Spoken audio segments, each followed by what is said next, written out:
other advisors using Fathom? Well, I'm glad you asked. Today we have the pleasure of sitting down and talking to David Maher. David is a CFO and founder of Right Brain Insights, based out of Melbourne and helping small businesses right across Australia. Today we get to talk to David about a case study where he recovered a business in distress, and we talk to him about how to get started with Fathom forecasting. So come and join me for a great conversation. You can also download the free case study that this interview is based on. David Maher steps through the tools and processes he used to help a young, rapidly growing business navigate an aggressive market. Download at fathom.com. Welcome to Fathom's Expert Series. We chat with advisors, accountants and finance leaders to learn how they're using Fathom to deliver clarity and confidence and help businesses thrive. We're talking processes, top tips and key learnings. Join us for a great conversation. David Maher, welcome to Fathom's Expert Series. It's a treat to have you here in person chatting through your case study, and we get to talk to you about how you approach forecasting, which I know there'll be so many advisors wanting to hear all about that today. So welcome. Pleasure. Thanks to be. I'm also joined by Tom Bilton, who is sipping his Yorkshire tea and will join us for a great conversation. Tom, perhaps you'd like to introduce yourself to our audience today. Yeah, hi everyone. Tom Bilton from Yorkshire, obviously. I'm a CA and I head up the advisory channel for Fathom. So David, you've got quite an interesting multifarious professional background. Can you tell us a little bit about how you've gotten to the place you're at now? I started my career in economics, and then I ended up in finance for the property sector. I got picked up then by ANZ's grad program, ended up in private bank, ended up working for the strategy team inside ANZ globally. And at the same time, I'd joined the army. I was doing officer training through the Australian Reserves. From there, I got picked up to be financial director for a marketing agency. And off the back of that, I started Right Brain Insights. So you've got a small team running out of Melbourne, but you've got customers across Australia. Can you tell us a little bit about who you serve and why? Correct, yeah. So Right Brain Insights, we provide a outsourced CFO service to independently owned industrial, trade service and manufacturing businesses. We work with these people because they're masters at what they do. They know that inside out and back to front, but often they are not trained in the financial side of things, but they have these fairly large multi-million-dollar businesses to run. They've got critical, long-range, expensive decisions to make, and it's up to them to make them. And we work with our clients to help them make informed decisions, put some discussion behind it, some science behind it. Our mission with our clients is to really drive their performance, increasing profitability, cash flow, the value of the business, enhancing the lifestyle of the owners, saving jobs, creating jobs. That's what we do. We've had lots of conversations about this, that it's not just saving businesses, that you're really passionate about saving lives, because that's kind of how you started your business too, wasn't it? Just understanding the financial toll of some of these businesses on people's personal lives. Yeah, financial stress and what it can do to people is astounding. Yeah. I certainly consider it an immense honour to be able to work with people in that regard on their business. Often they know instinctively what to do, but we can use tools like Fathom to help validate and even verify what their instincts are. Once they can see it, they can actually be like, oh, yeah, I know what to do. Yeah, I love that. It's a combination of the tools and asking the right questions. And that brings us to the case study. So we're really excited to crack open this case study that you've written with us about how you turned around a business that was in dire straits in a very competitive and hyper-growth industry, the renewable energy sector, an Australian business as well, and run by a husband and wife team. Can you tell us a little bit about this business and where they were at when you first met them? Sure. So this business was referred to me by another client. Very quickly we could understand that there were some issues that they were concerned coming out the back of COVID. They had survived COVID, and you largely survived the storm thanks to the government providing you with a massive financial adrenaline shot in the arm. But then that wears out. And then all of a sudden the ATO comes knocking for their money, you know. And now you have to deal with those ramifications. As you say, they're in an industry that is set to grow astronomically over the next 10 to 15 years. So there's huge potential, but they have this instinct that something is very wrong. And unless they can get a grasp of that and control for that, they will not be able to realise that potential. So this client has put out the SOS call to you. Can you talk us through your engagement then, how it's structured? How do you start with the scoping call and then into an advisory relationship with them? Our engagement basically has 3 components to it. The first is an initial catch-up. Maybe we're catching up for coffee. We make an emphasis of trying to catch up face-to-face. Most of our clients are in Melbourne, so we try and do that. There's something really special about going out and seeing what's going on and seeing the premises. They get a chance to meet us, we get a chance to meet them. We want to establish if it feels like we are an appropriate solution, and also that they're an appropriate client and it feels like we can help them. That's not always the case, and that's okay. That initial conversation focuses really on concepts. The concepts that we want to refer to in that meeting are really around the difference between profitability and cash flow. We find that clients, when we first meet them, they understand profitability inherently. It is very simple mathematics for the brain to comprehend. Income minus expenses equals profit. You can be $1 billion company and still do that math. But it's difficult to understand the cash flow situation. Often the owner is hyper-focused on the bank account because they know that's true. Yeah. We talk about this concept of perhaps being told that they're making all this money, their profitability is X, but their cash flow is far less than X, shall we say. And they can't understand why. And we talk about, hey, well, your cash flow is actually a function, yes, of profitability, income, expenses, profit, but it's also a function of your asset, liability, and equity movements, which sit on the balance sheet. And that, therefore, if you're only focused on profitability, you're going to miss a portion of the cash flow. And therefore, as you're making decisions about your business, you can end up with the financial outcome of the decisions you're making can be disjointed. You do something, you grow revenue thinking your cash balance is going to rise and it actually goes down. Well, hang on, how does that work? And now all of a sudden you can lose control under that circumstance and you can end up in a very nasty situation sometimes. So prior to this meeting, have you collected some of their financial information? This is purely what you're saying, it's just high level chat, no charge to the client? No charge at all. The other thing we'll talk about is the goals. Why are they in business? Why did they start this? What are they looking to do? If we think there's a fit, we'll go into what the next stage of engaging looks like. So now, to get the penny to drop, what we want to do is actually explore how you make profit, how you make cash, what your goals are, and how we put that together through your figures. We actually want to pop the hood on the business and look under there and see what's going on. And the way we do that is in a 1.5 to 2 hour session, we'll connect Fathom up. So we will need access to your financials.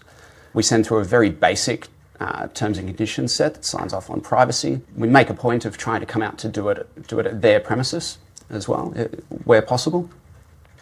And run them through it, have that, and we invite along whoever they like, and we can just have an open and frank discussion. We charge a fee for that, but that fee is 100% donated through to charity, which keeps it really interesting for us because it means that there's actually nothing in it for us financially. We can keep it open and honest and independent and just say, well, absolutely say what we think. You want to do that anyway, but it's a nice gesture. Yeah. And it's also a really good opportunity for us to determine if this client is someone that we also want to do business with and if we think that they will be an appropriate fit. Because for us and our engagements, it absolutely will not work if we cannot trust the client and the client doesn't trust us. It's the purpose of the scoping session. And in that's where we'll pull up Fathom and walk them through it. And often in the coffee meeting, what I will do is actually I'll open up my laptop, show them Fathom if they haven't seen it before, and actually walk through a demo company and show them, hey, we'll bring up profitability, we'll bring up cash flow, see how they're different. Yep, cool. Hey, here's the goal seek function. Look, if we tweak a few things here, we get this. so on and so forth. Imagine that, but we're looking at that through your figures. Yeah. The visualization is so powerful, isn't it, to get them to see that they can understand in a snapshot what their business is doing. Immensely powerful. I think that is what Fathom has done a really excellent job on, is trying to simplify the complicated. And the visual representations that Fathom use to communicate these things, that's where we can very often see, you quite literally see it with clients where the penny drops. Oh, wow. And it's amazing to see, because it's like, hey, all of a sudden they've gone from, in a moment, they've gone from feeling helpless to understanding that they can do something with this, because they can see it, they can control it. Awesome. So it sounds like using the analysis tools in Fathom is a really key introductory part of the session, where you've got the financials, access to the financials, and bringing up the profitability break-even chart, and actually having that side by side to the cash flow waterfall, maybe on two browsers. Is that how you deal with it? Or yeah, absolutely. That's what we'll do. So we'll open up Fathom in two separate tabs, put the tabs side by side, and here's your profitability. Usually we'll go, say, on a year-to-date basis, stretch it out, because an individual month or quarter can be pretty wild. But zoom it right out. Say, hey, here's the profitability.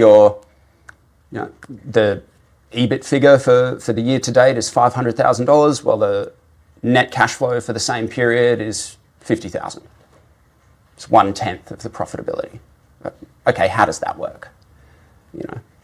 And then walking through it. Well, what's determining your operating cash flow? Then what's determining your free cash flow, resulting in your net cash flow? What is operating, free, and net? What are they trying to say? You can see up the top of the waterfall that there's your profitability metrics. There's your P&L starting the very top of the waterfall. There's your P&L. You got revenue minus cost of sales minus expenses. Okay, cool. Basically, everything below that is happening on the balance sheet. It's got nothing to do with the P&L directly, and that's where clients start to see that connection between profitability and cash flow. So the cash flow. Often clients in the beginning, they have an emotional connection to the cash flow number, and that's what we want to try and drive and control. I was just going to say, so really what as you said, they understand profitability, they understand income and expenditure, and really you're starting with where they're at, their current state. And what you're doing is really opening their eyes up through visual communication to understand the deeper mechanics of the business, and why often the stresses of not having sufficient cash or large liabilities or other balance sheet items is creating some sort of confusion or issue, stress for the business owners. Yeah, correct. Because I would describe it, Tom, as a navigational exercise. And the first thing in navigation is you have to figure out where you are. That's the very first thing. You cannot orientate yourself unless you know where you are. And then you need to understand where you're trying to go. So, we might find that the profitability and the cash flow are okay, but inherently that's the problem. It is just okay. We've had many clients where you open it up and we can see that when you get a calculation for what, say, the owner earnings of the business actually are, the owner is being paid less than their employees. Well, hang on. Why are you doing this? Because there's actually an opportunity cost here. Let's talk about opportunity cost and what that is. What kind of return should this business be able to do? So the scoping session, you're fundamentally setting up the foundational understanding of the relationship between profit and cash flow. So that's Correct. One of the things you tick off in your scoping session. Yeah. The other thing is in that scoping session, then you're identifying and getting the client clear on their goals, so you understand them and Correct. they understand them. Can you just step us through how long is that scoping session? And what other red flags are you looking for? Yeah, so the scoping session is usually 1.5 to 2 hours. And we will go through the profitability, the cash flow, and then we'll ask them about their goals. And then we basically put that together to try and give them a roadmap using the goal seek function inside Fathom. To be like, hey, what levers would we either push or pull in order to put this business on the right trajectory? Because goal seek will identify what we refer to as strategic levers. Yeah. And that's the process. Typically, we would spend half an hour going through profitability, cash flow. We can compare the break-even picture and analysis against the cash flow waterfall, and then maybe we dive into the financials to actually see the breakdown of that by account inside Fathom. And then close that down. Talk to me about goals. What do you want to do here? Do you want to buy a house? Do you want to put the kids through private school? Do you want to buy a factory? Do you want to hire more people? Do you want to just earn more money? How much and when? We're trying to put a dollar figure and a timeline. So David, I love the way you set up your scoping sessions with clients, because they're paying a certain amount of money that you give to charity, as you've just said. So there's no locked in contract yet. So you're able to fearlessly probe their financials and understand their business. So in the case of this case study, do you remember what the red flags were that stood out immediately when you analysed your client's financial information? In regard to the case study, it was a really interesting one. It was quite obvious to us, but not to the owners. What we saw is fairly multifaceted, but probably the standout thing for us was a current ratio of 0.17 to 1, which means you're not in a good way. Yeah, and things need to change immediately. That's the aircraft coming towards ground and it's flashing like pull up, you know.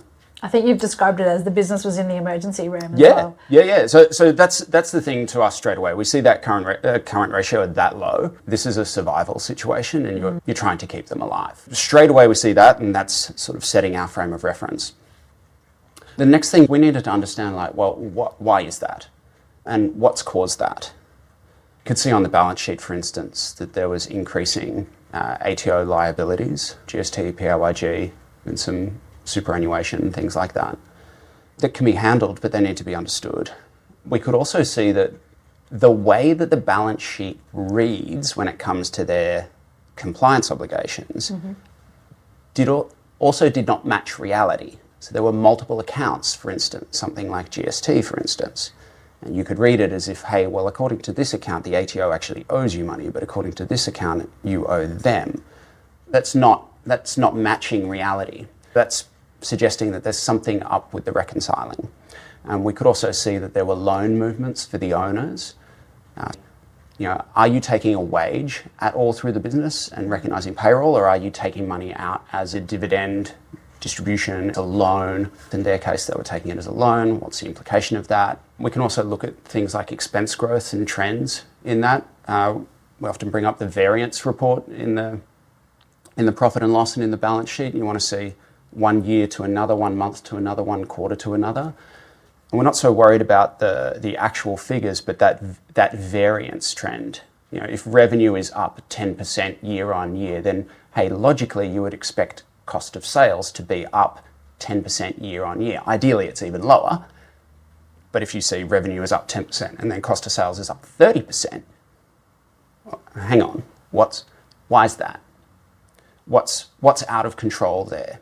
Because by definition, cost of sales should be costs associated with revenue, directly associated with revenue. And we can do the same thing on overheads. Your wage growth relative to your revenue growth. Depends what you see. And same on the balance sheet. You might see an explosion in liabilities, an explosion in assets. What's driving the cash outcome? These are indicators of what's going on, and as you interrogate that with the client, you can begin to get to the core issue. So with this client, did you know you were going to be able to control the business enough to resurrect their financial situation? No, we didn't. But we had hope. Our approach would be, you're not talking about what the business wants to do, you're talking about what it needs to do. And you can very quickly calculate some baseline figures on that. So when they sign off on you and say, yes, we want to be officially engaged in an advisory process that you'll map out for them, can you step us through the steps then that you put in place to help recover their business? Yeah, sure. So that starts with the end of the scoping session. So the end of the scoping session is bringing up goal seek and actually understanding, okay, hey, profitability ain't real great, cash flow ain't real great, we need to bring this up. Yep, there's an ATO liability. In order to get that under control, let's assume a 12-month payment plan or what we think the ATO debt is. All right, cool. Well, what would your net cash flow for the year, what would the net cash flow of this year need to be in order to safely cover that? So it's not perfect, but you're beginning to get a gauge. And you can pump that into GoalSeek. Open up GoalSeek, net cash flow, set a goal, and now you start pulling and pushing the levers. When did you last increase price? How elastic or inelastic is your demand inside the market? Let's start playing with that. Let's just solve it with price. Increase price 200%. Problem solved. Right? Yeah. No, it ain't. So so that's not realistic, but maybe 5% increases. Okay, cool. Hey, volume. Let's tweak that. Historically, hey, your revenue is up 30% year on year for the last 4 years. Would you continue that trend? Probably. Could you accelerate it? Maybe. Okay, well, 30% on volume. Right. Okay, well, what else do we see? Yeah. And then we're trying to we consider those to be the strategic levers that you can pull. But then what leads into our actual engagement, we've identified these strategic levers. And let's say you're talking about price. You could pick any of them, but let's just talk about price. What does that actually mean tactically on the ground? Is it increasing your price? It could be, but it could also be increasing what we would call your effective price, because maybe you've got customers that actually are costing you money, and not all customers are the same. So is there the ability to identify who a good customer is versus a bad customer? And if we can remove the bad ones, find more of the good ones, effectively your price goes up. Maybe we actually drop the price on top tier customers because they also pay on time. And that's the kind of things that we're looking for. And that's what leads into the engagement, because we might be saying, hey, in GoalSeek, we've identified when we look at the profitability and the cash flow relative to your goals, we want to try and go for a $600,000 increase in net cash flow over the next 12 months. It's a rough target. Okay, cool.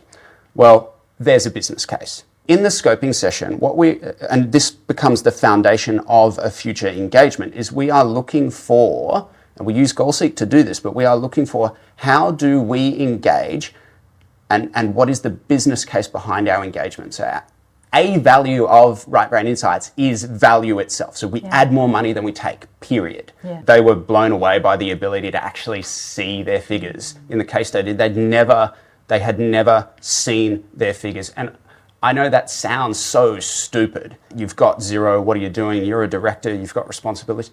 But if you're never trained in it, to be able to understand it, it's life-changing. They have 5 kids. If they didn't sort this out, there's huge ramifications on the home front. And they had, at a current ratio of 0.17 to 1, you're talking about maybe, you might have 2 months to start affecting it. So straight away, the mission was, there are things we can do about this. There's something you can do. How do we make that profitable? How do we stop the bleed? And in their case, that was really getting their overheads under control and controlling how much money they were taking out of the business for the household. And at the same time, being proactive with the ATO, engaging with their BAS agent and their accountants to understand what the ATO situation was and being proactive about it. So the ATO is not coming to you, you're coming to them, saying this is what we need and why. So is GoalSeek informing your business plan, or is it just showing you the ramifications of changes? We use GoalSeek with our clients to help them understand how they can help themselves in a very simple format. GoalSeek will identify strategic levers, price, volume, so on and so forth. And we provide them with screenshots of that discussion in a report off the back of the scoping session with some dot points around what the tactical execution of those changes could look like. Hey, you want to increase price? Oh, you could potentially do this or this or this or so forth. That's their roadmap. Now, if they can go and help themselves, if that makes sense to them and they're like, thanks, that's actually really clear, I know what to do, cool, more power to you. Go. Call us if you need. Give us a call anytime. When it comes to the case study, it was about getting involved in the business, meeting up with them at least weekly. We started engaging with their business brokers, the banks, the bookkeepers, the accountants. Their figures, their foundational figures that we were working off, we could see that there were holes in them. So we wanted to understand exactly where are we at? Where is the bleeding coming from? And then you begin to understand where things actually are. Hey, how much do you really owe the ATO? And what's the implications of paying that off?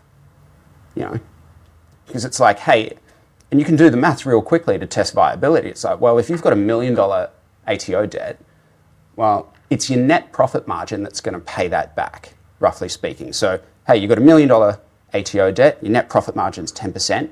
Cool, divide one by the other. You need $10 million in revenue just to pay the ATO back. Now, is that doable or not? If you're turning over 30 mil per annum, maybe not so much of an issue. If you're turning over 2 mil, you've got a big problem. You know? And all of a sudden you can begin to test it like that. But that kind of math also helps you understand what the plan of attack can be to control that compliance side of the business. Yeah. We finish the scoping session with a goal seek. The very first thing we do then is jumping into the forecast, because Fathom in analysis will show you the past and present. That is your history. Now, if you can understand your history, you can begin to control for the future. But the very first thing we're doing is we're actually building out the forecast in an effort to try and get control. Now, in a survival situation like that, Fathom forecasting will naturally go out for 3 to 5 years. In a situation like that, this case study, we initially cared about like the next 3 months, because anything beyond that is irrelevant if you don't survive the next 3 months. Yeah. So let's just do that. But what you're doing, that's a very deliberate effort to frame the problem in the client's mind, because it seems so overwhelming. You are here, there's all these problems, everything. It's like, no, okay, forget all that, focus on this. Let's keep it simple. What do we need to focus on? And if we can do that too, that also helps them, if need be, communicating that with their internal team or even their external teams. Such as one of the first things in their case was, hey, what is the situation with the ATO and what do we do about it? Accountant, how much do we actually owe? What do the portals say? Ignore the financials, what do the portals say? You know. I was just going to ask, were there any specific challenges with with this client, the renewable sector, or was it very much what you were seeing was something that could be typical of any business? Yeah, so the challenges for this client in the case study is they had 2 sets of challenges that were not unique to them. They're something that we see in a lot of businesses to begin with. Not understanding the connection between profitability and cash flow, the compliance obligations in their financials not reflecting reality, they lose control of that. Losing control of their costs, the growth of their costs relative to the growth of revenue, control, AR days out of control, you know, not chasing their debt, so on and so forth. These are all little symptoms we can deal with. But the interesting thing about this case study is they had something, a larger problem overlaid on top of that. That was also an opportunity, but a problem nonetheless, is that they were in an industry sector that was going to go gangbusters. So, you know, if they could maintain their market share, the industry was expected to grow at anywhere between 50 to 60% per annum for the next 4 to 5 years. So huge opportunity if they can get Huge control. opportunity, but here's the thing, if the market's growing that way, now they at the time were the biggest player in the market, so they had the largest market share. Right. They need to be able to grow alongside that market growth. So not only do we need to get this business up and running, we need to be able to get it surviving, but also, again, get it surviving to such an extent that it can now, you've got to be able to move from surviving to thriving and matching that market growth rate. So you've gone from scoping session, all the red flags are there, potential is there, you've got the rough bones of a plan going forward. What's the very first thing you do once that client is contracted with you? So upon engagement, we're focusing on building out the forecast. Assuming your margins don't change, and assuming we make no changes to overheads, what is a safe revenue target that you must achieve? What is your do or die number? You must achieve revenue of X, because we're looking for what we call canaries in the coal mine. We're looking for these critical factors that without them, you will run out of oxygen. For instance, their printing costs. If they double from the previous month, that's not going to kill the business. It might not be ideal, but it's not mission critical. Whereas if we can get the revenue and it turns out there's something we can do to increase the margins through greater efficiency, great, that's all upside. That's what we're identifying with the forecast. So we're trying to paint that picture moving forward, and we would assume certain things. So like, hey, here's a base forecast of the economics of the business, and we forecast that out. Right. Now, we know there's an ATO debt, for instance, of around about X dollars. Cool. What if, scenario, pay that off in 12 months? What would your revenue have to be? Gets a bit dicey. Pay that off in 24 months. Bit better, still a bit dicey. Pay it off in 36 months. Now that gets interesting. But it's a bit heavy in the beginning. Well, what if we did a tiered approach with the ATO, where we start at a very low amount, recognise there's a debt, we want a 3-year plan, but we want to pay just the minimal amount possible so that we get the business back up on its feet. That way we don't have to be really aggressive in cutting employment. Hey, ATO, let's go lower debt for a short period, and then we're going to start doing step changes to the debt repayment as the business performance comes online. And would you use scenarios in Fathom to map that sort of stuff? So we could use scenarios mixed in. In that case, we actually have to run scenarios mixed in with micro forecasts, because technically you can't test journals directly in the balance sheet. So we have to create, in that case, we're creating 1, 2, 3, 4 micro forecasts, and you're creating a scenario that turns one of the 4 on at different times. And that's how you're showing it in the forecast. And we didn't do that in a report. We'd literally bring the figures up with the clients, and we're watching the quick metrics down the bottom. We highlight cash. We know that's got to be above 0. So there's your threshold. Hey, if we see any red zones in the cash, that ain't viable. You could even give it a buffer there, if you really wanted, around what that red zone is. But that's what you're watching for. Hey, under what conditions does it light up? Does it glow red? Red's bad. It's that simple. And then you're talking through about, hey, what can we do about it? We were just talking about, modeling out things in Fathom forecasting using scenarios, micro forecasts, how helpful the quick metrics are. And it makes me think about how a lot of people that won't have used Fathom would have spreadsheet models set up or be wanting to use Excel because it gives them lots of functionality. If they've already put time and energy into something, maybe they don't want to change systems. Why would you go and use Fathom and not a spreadsheet or a spreadsheet model that you'd set up already? What is it about Fathom forecasting that, helps you? For all our clients, in all our engagements, we run a Fathom file, and we're constantly swapping between analysis, reports, forecasting, depending on what we're trying to do and the context of the business and so on and so forth. Yeah. In the context of the business in the case study, though, it was very, very important that we utilize Fathom's ability through the analysis, past and present, as well as the forecasting, future, to get immediate control of the business, because speed mattered. What they could do every single day, every single week to try and make that month profitable was what was going to keep them alive. Now, if you could do that through a spreadsheet. The problem is you're probably going to have an efficiency lag, right? Whereas Fathom is pulling in the actuals as they come alive and as they're corrected for, as the bookkeeper starts fixing things with the ATO. Now, if you set your forecast up correctly, now it's adjusting. Hey, it's changed. That's what you want. You're running through that observe, orientate, decide, act flow. That's what you're after. That's why you use Fathom forecasting over something like a spreadsheet, because a spreadsheet is only going to give you a static view at that point in time. Fathom's got the ability, if you've got the forecast built out, click, download, done, financer, here you go. Export. There's no need to build the spreadsheet. You've still got the Excel at the end of it. Yeah. Yeah, you can create the Excel, but there's no need to be maintaining a model, because that's an incredibly cumbersome thing to do. I say that because prior to Fathom forecasting being built, that's how we did it. We did it with a spreadsheet model. We built a 3-way financial forecast that we had to download reports from Xero and Mile, copy and paste them in to keep it updated, and we'd do that every month, and it was just mind-blowing.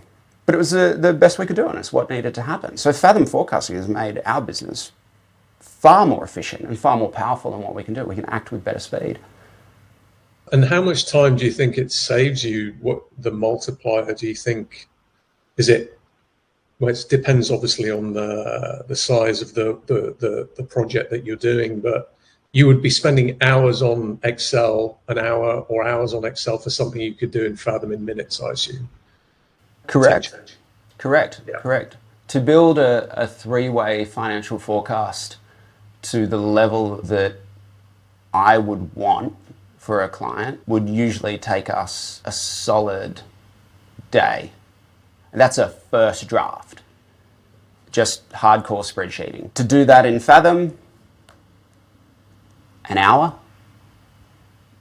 And then you're checking it with the client, making refinements. But the great thing about forecasting is technically it repeats. So technically what you're doing for clients is repetitive. Once you actually do that and get a grasp of it, then it becomes extremely efficient.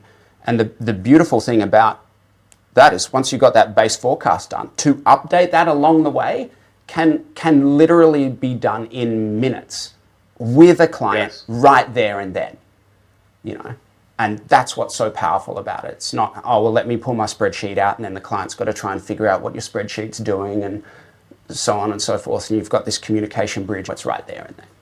So yeah, incredibly powerful. Yeah. I'm just going to say I had this feedback consistently, getting it increasingly consistently from accounting firms saying, we love Fathom because now using the forecasting, we can actually sit with the client in real time and visually change things instantly, not have to say, oh, this new project that you're going to do, give us a few days, we'll change the spreadsheet and then we'll update. It's literally, we can do this in real time using micro forecasts or model something out of scenarios and show it visually with things like quick metrics. So, yeah. Yeah, correct. There's many different ways to show it. What I'm describing is dependent on how you build the forecast. There can be nuance on that. You can do it in a simple way. You can do it in a very complex way. It also depends on how complex the business is. Is there just one economic at play or is there actually multiple economic engines running through this business? So you need to understand that as you're building it out. But if you can do that once, if you get the mechanics right, it doesn't matter what the figures are. It will flow. That's getting the mathematics right. Yeah, getting those drivers of the business right and modeling those out. That's great. So David, wonderfully you did rescue this business and you did help this husband and wife team who are running this potential juggernaut. You helped them recover the business and get their cash flow and profitability in a better balance. What for you was the personal highlight in this whole process with this client? For me, I would say, and it happened very early on, was to see the owners move from a sense of helplessness to empowerment. You see them get excited about the challenge. It's like, yeah, okay, I did this, I can undo it, and I'm going to fix this. We could see in the beginning that was them getting really aggressive about bringing their expenses under control and chasing their debts. If you learn that, that becomes the new normal for your business. The return on that compounds out for the rest of your career. And in their case, we switched the focus from survival to growth. Yeah. We moved that current ratio from 0.17 to above 1 to 1, and now all of a sudden you've got breathing space. ATO's happy. So, yeah, at about month 8, 9, they had a private equity fund out of Denmark approach them as a potential acquisition for them to enter the Australian market. We actually said no to that because we were looking at the forecast and plugging that in and be like, no, hey, now is not the time. But actually later on, yeah, there could be something really cool there to realize the equity value of what we're building once we get that under control. And imagine their demeanour must just change. Totally. Tremendously. Totally. It is totally different when they feel the empowerment that this is something they can control. It doesn't mean your problems go away. It means that you can do something about it. David, have you got any tips for how you maintain your client relationships over the long term? Yeah, there's a lot to it, but in essence, I would say that the most critical thing is to tell the truth. If you see something wrong in the financials, let's talk about it and work through what that means. But also if you're planning for things, try and sense test this. Under what circumstances does something break? What's the downside risk and how do we identify and protect against that? If something's going wrong, explaining that and telling the truth about why and what needs to be done. Hey, you are in trouble, you need to speak to a liquidator. Or, hey, your wages are growing too fast compared to revenue. We need to make a tough decision here. Somebody's going to have to go for the sake of the overall team. That's a hard call. Yeah, that's what I would say. So David, it's a good news story, this case study of a business in dire straits that you managed to bring under control, work with the business owners and now plot a course for recovery. You use forecasting as a key part of that whole process. We're switching gears now to dive in and find out how you approach forecasting. And we've collected a bunch of questions from our global team, which we get to pepper you with today in this interview. So David, maybe you can start with what's the very first step for you guys in setting up a forecast? Yeah, it's a great question. And I'll begin by just outlining our rough process. So we have 5 steps that we run through when we're building out any forecast for any client in any situation. The first thing we look at is the foundation. Then we want to focus on the story of the business, which leads into the economic engine or engines at play with the business. And then we have to consider technically how you build that economic engine inside the capabilities of Fathom. And finally, you have to be able to communicate what the forecast is saying back to the client in a way that they can comprehend.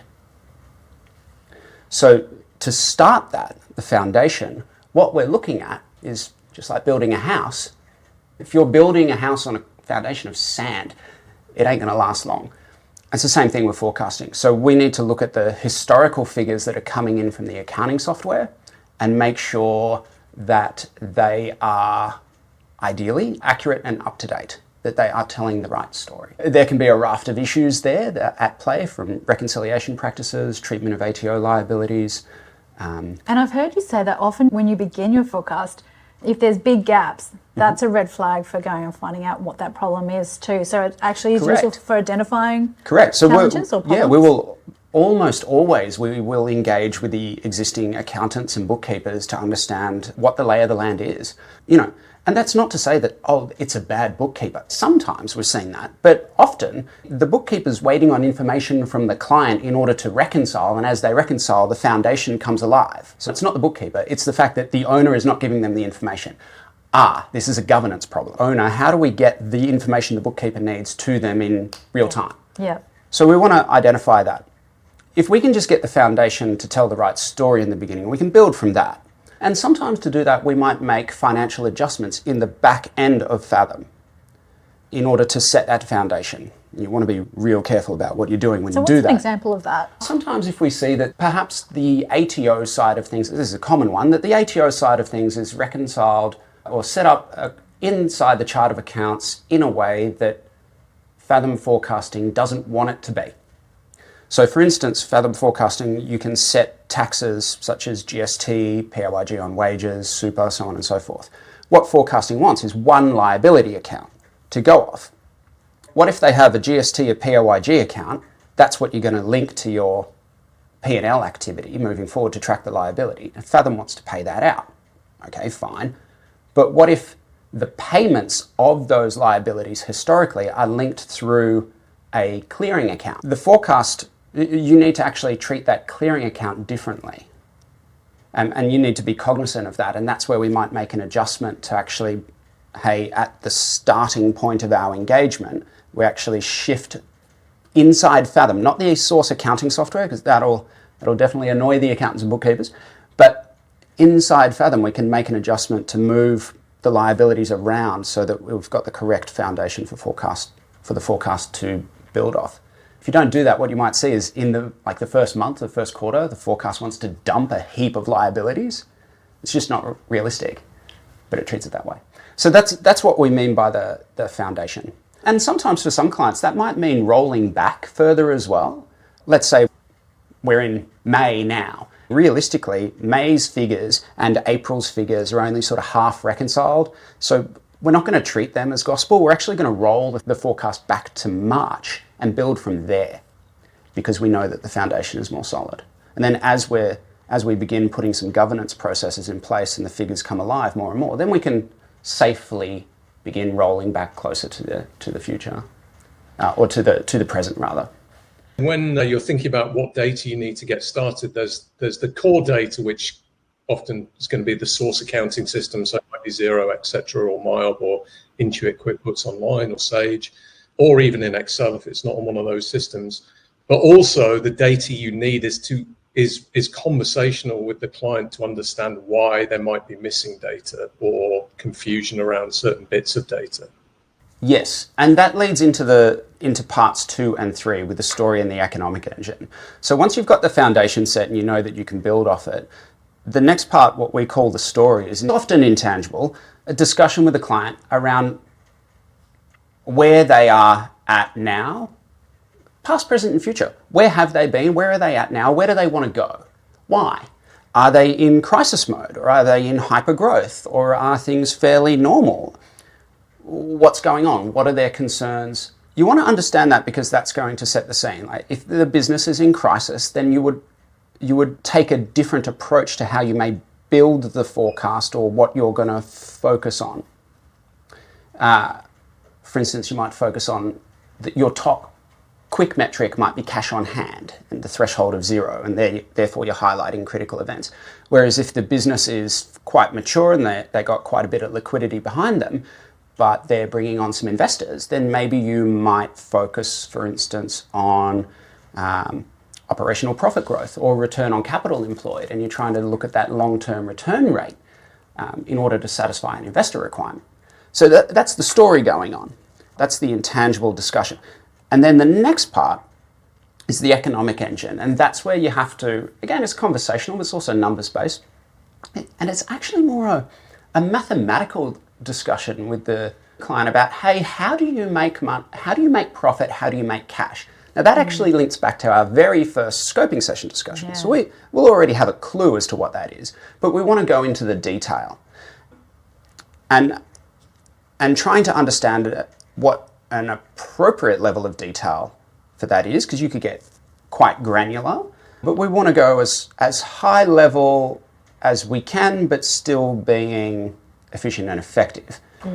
I've heard you say start simple first is often a good place to... Yeah, and the reason we want to start simple with the economic engine is that the only guarantee is that the forecast will be wrong. It's impossible to forecast it to the dollar in 2 years' time. Forget about it. But what you can do is begin forecasting out the right trends, where things are going, what the story of that is, certain growth rates. Some things you can get really tight and dialed in, but really the economic engine is a discussion about how you make profit and how you generate cash, and they are two different things. Think of the profit being the rules that you apply to the profit and loss, revenue, cost of sales, and expenses. How you make cash being all the movements on the balance sheet plus the payment profiles on top of the rules inside the P&L. That's the discussion. And from that, you begin to inform part 4, which is the technical piece. Because Fathom forecasting has nuances to it, and it has enormous capability, but within particular constraints. So only by understanding the economic engine can you begin to understand what's the most efficient and effective way to actually build that economic engine, the mechanics of that business inside the capabilities of Fathom. Finally, there's the communication piece. Because at the end of the day, as an advisor, it is not your business, ultimately. It is the owner that has the critical, long-range, expensive decision to make. You could have the foundation perfect, you've got the right story, you create the right economic engine, you build it in an incredible way inside Fathom forecasting, but then if you can't communicate what the forecast is telling the owner, the person who has to make the decision, then all that effort is naught. It's worthless.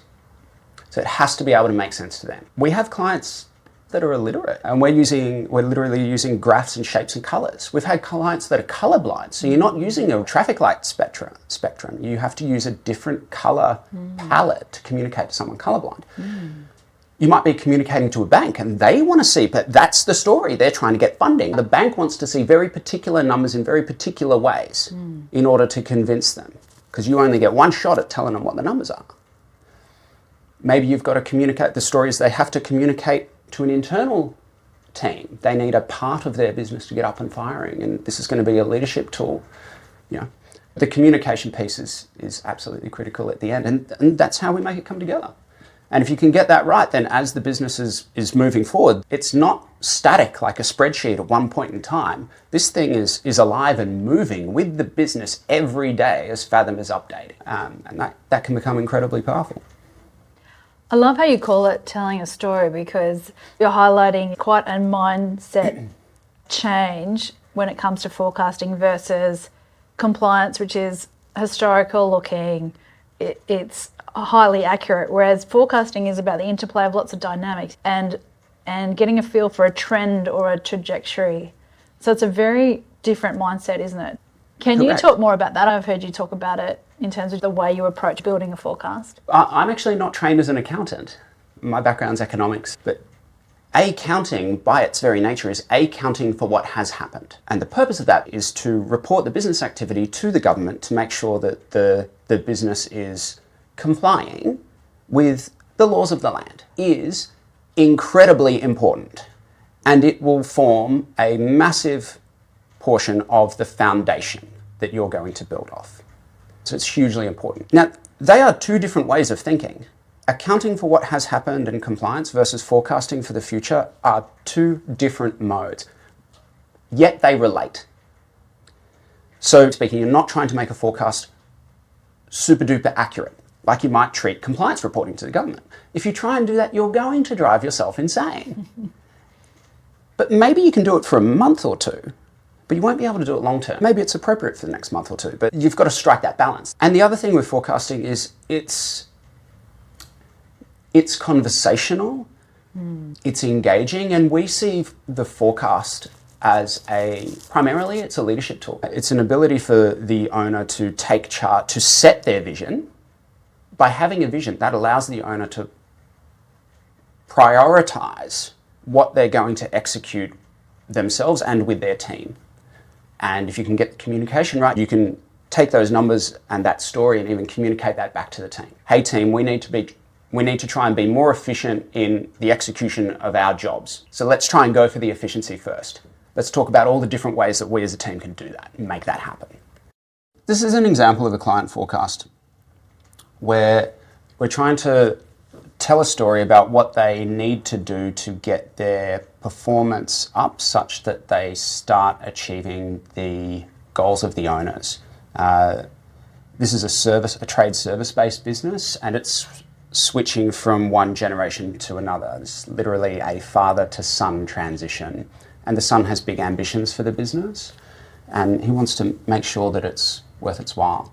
So what we've gone and done is built the economic engine of the business inside drivers, and by doing that, what it allows us to do is, this is our base case scenario, and built into this base case is the payment of a legacy debt, and we can see that cash on hand starts to glow red when it's below zero. So that's actually an untenable result, and this is based on their expected, their current trajectory. So if they were to do nothing, this is what would happen. So when we met them, we basically say to them, it's green for March and April there, massively red in May. Fathom's assuming all compliance obligations are paid in full and on time. We're in February now, you basically have 60 days to start changing the ship. What would that need to look like? So we actually start building some scenarios up here where we can look at a productivity boost, where all of a sudden we start looking at increasing pricing.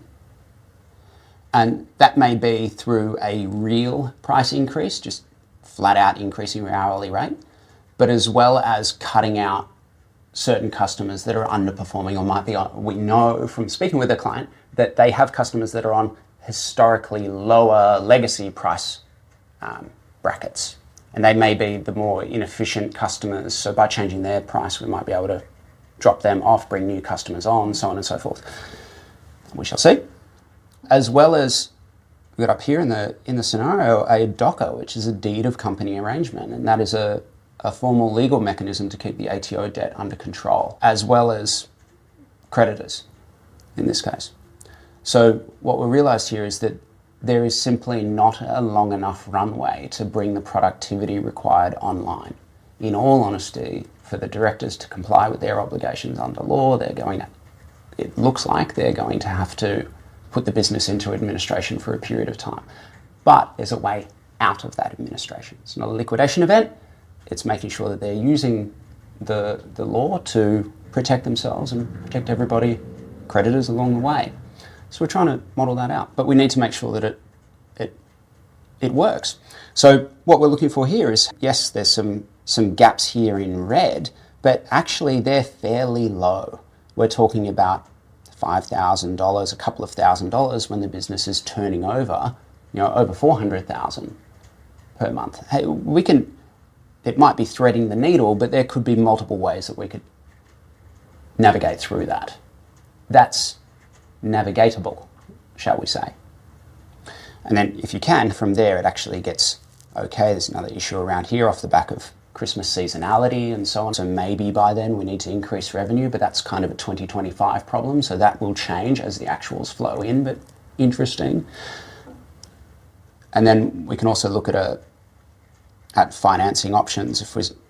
This is talking about changing their financing, and it starts to have a rather negative impact on the business. So like, okay, there's something we don't do.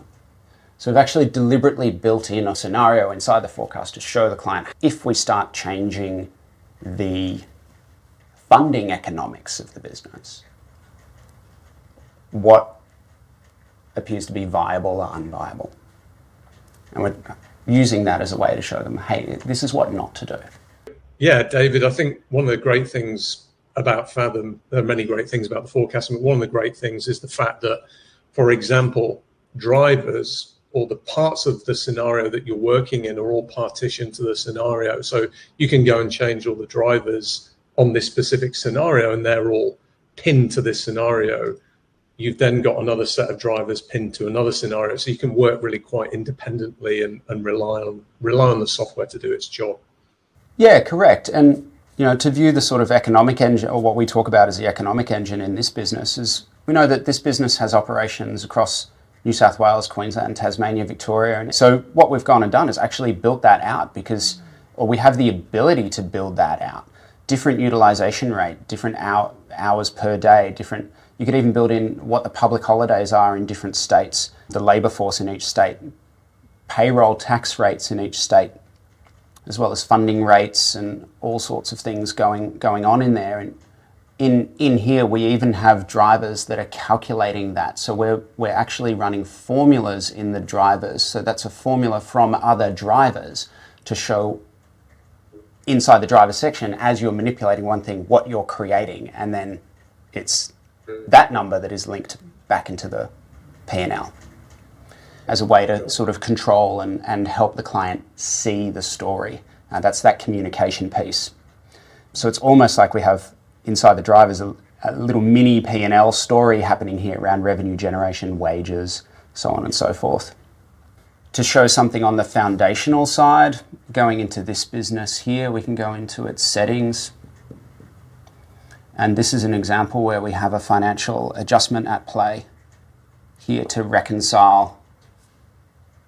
At the moment, we're reconciling the ATO situation here, because part of what the business has done is they have deliberately incurred an ATO debt for a short period of time in order to deal with the seasonality impact.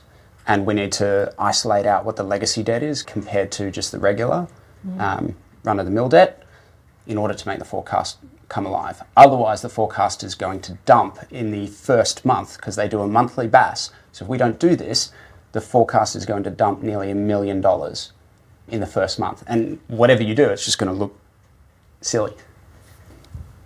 So that's an example of an adjustment in the background to set the foundation. To showcase a communication piece and talking about the story, we could jump into the reports with this client where we integrate their forecast into a team discussion with their bonus program. Here we have, this is actually shown to staff, where we have, here's a quarterly bonus program. So basically, if that blue column hits the black line in any one quarter, the staff get a massive payment. And this is a game that they're playing for the year. And we can see, for instance, that Q3, yes, that quarter has been paid out. However, on a year-to-date basis, their trend is currently running under and they need to just surge it in the last 2 months to try and bring it home for the full year.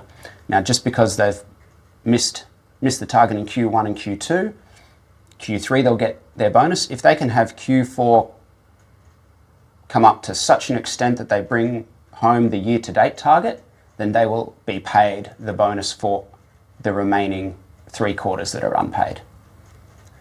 And they can see the revenue versus targets. That's what you've got to achieve, but ultimately it's the profit coming from the jobs that they're doing. That's what you as project managers control. All right, David, we've collected questions from our global team for you to do with forecasting. So we're going to do a rapid fire question session here at the end of our interview with you. First question is, what kind of data is needed to get started with a forecast? You want to make sure that the historical data is as accurate and up to date as it can be. There's your foundation to build off. And then you need to have some sort of goal to orientate towards. That'll give you a direction for the forecast and the trends you want to build in. And then you need to understand basically how the business makes profit and generates cash, because that's going to inform how you can build out the rules, schedules, journals, and the payment profiles. Now, can Fathom's forecasting tool be used across many different industries? So the good news is I think you can apply forecasting across multiple industries. You just need to be aware of how you apply the economics of that industry within the technical capabilities of what Fathom can do. We have built a forecast for incredibly complicated businesses, and we've done that by having a external, like a spreadsheet, informing drivers and using the Excel upload into drivers to make an incredibly complex machine come alive simplistically inside forecasting with very powerful results. So no, I think it can be applied across multiple industries. You just need to be careful about what the economics of that industry are and how you build it.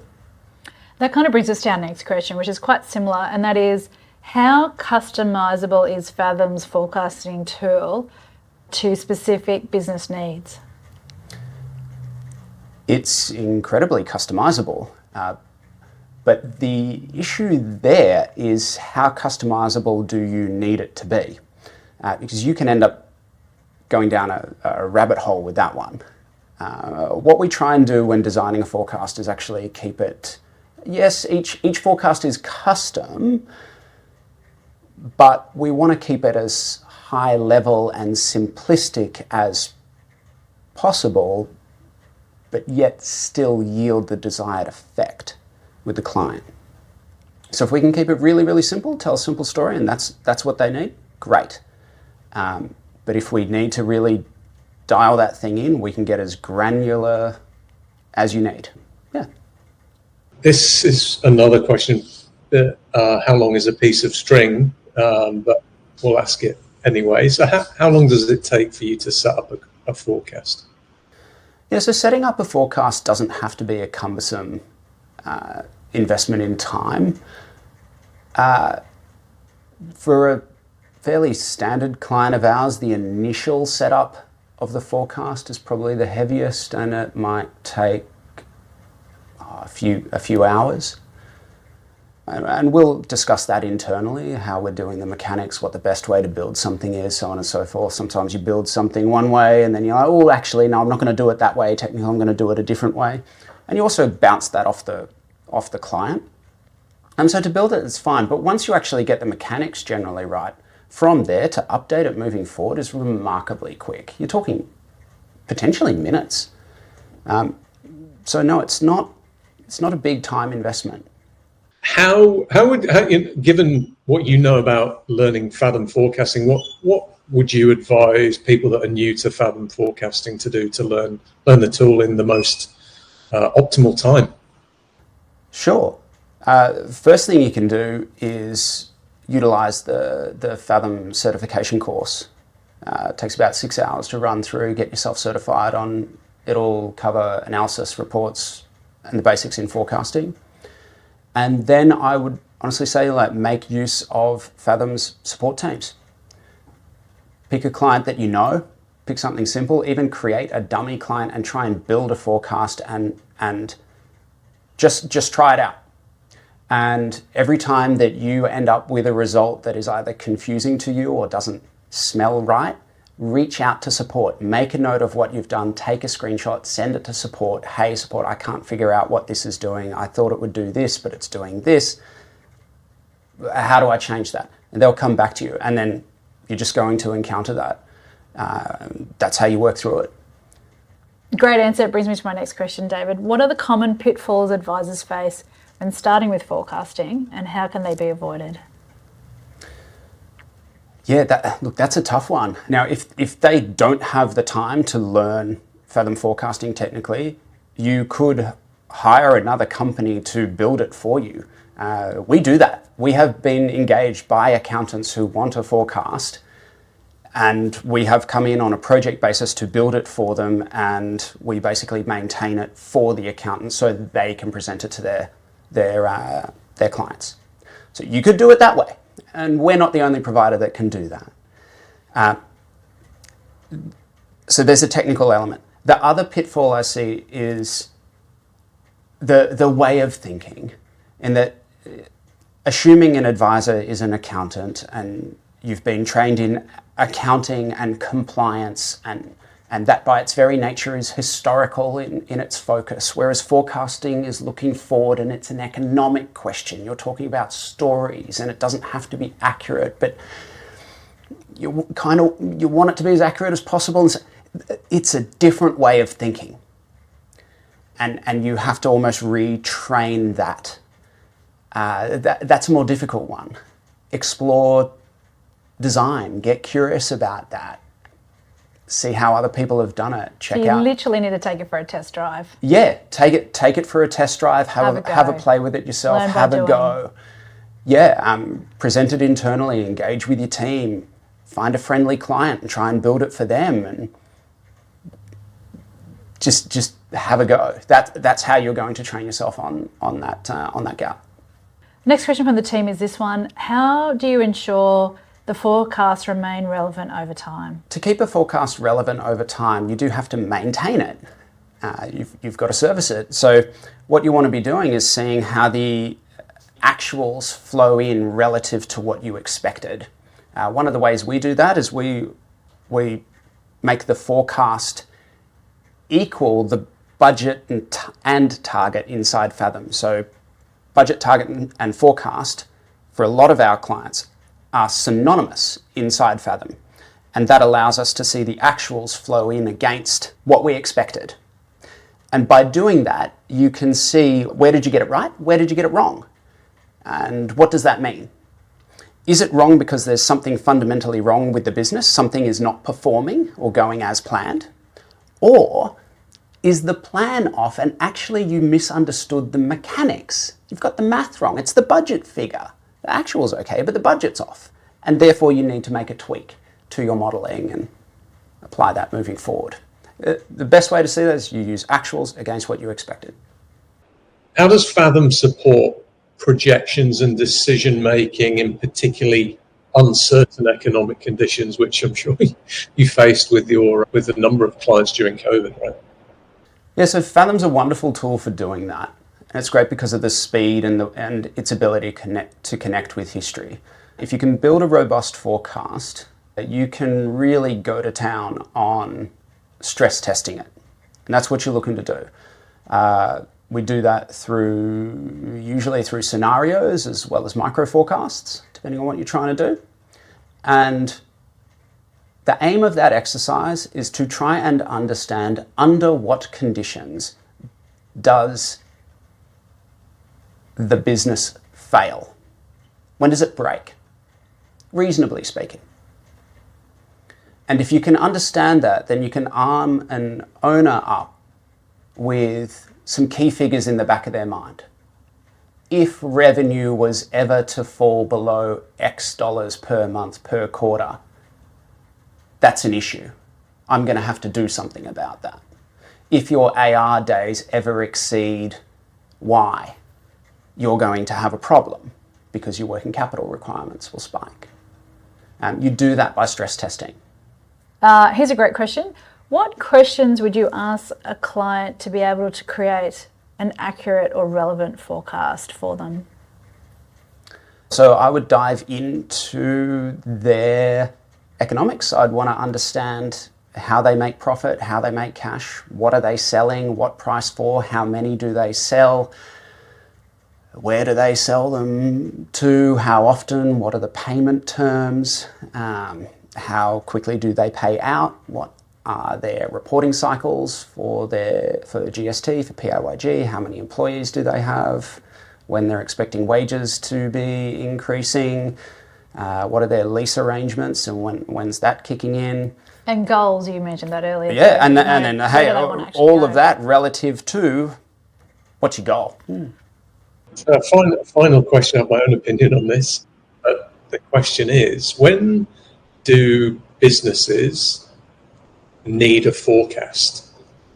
Well, I would say that every business should be running a forecast, because every business needs to understand their past, their present, and what their future could look like.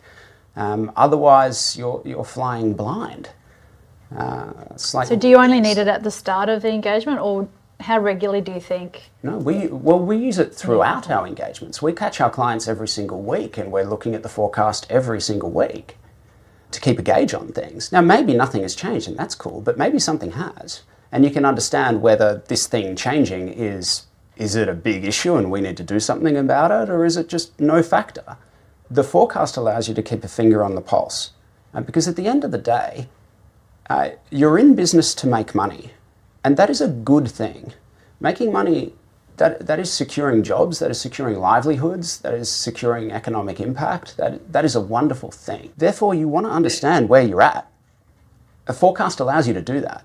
So I think every business should be running a forecast. They can benefit from having a forecast in play. And Fathom is not expensive, it's incredibly inexpensive, and it'll even attempt to build a forecast for you. That's pretty cool. Play with that. See if you can get your business under control. Well, David, it's been a pleasure. There's one question that we always end every interview with, and it's this one. What's something that CFOs should be talking about more that's not talked about enough? That's a really interesting question. The thing that I would say is, in my opinion, the difference between success and fulfillment. Right? Success is a science. If you do certain things, you will be successful. You will make money. Success doesn't necessarily equal fulfillment. So what about the business is going to create fulfillment for the owners? And how do you link that fulfillment back into the financial results and the financial story and the goals and aspirations and the vision for the business and the people it touches? Thanks, David. Well, there's courageous people behind every business, and we're really thankful to have our time with you today to discuss the way that you're helping all those people behind every business. Thanks for the chat today, and thanks, Tom, for your time as well. It's a pleasure. Thank you.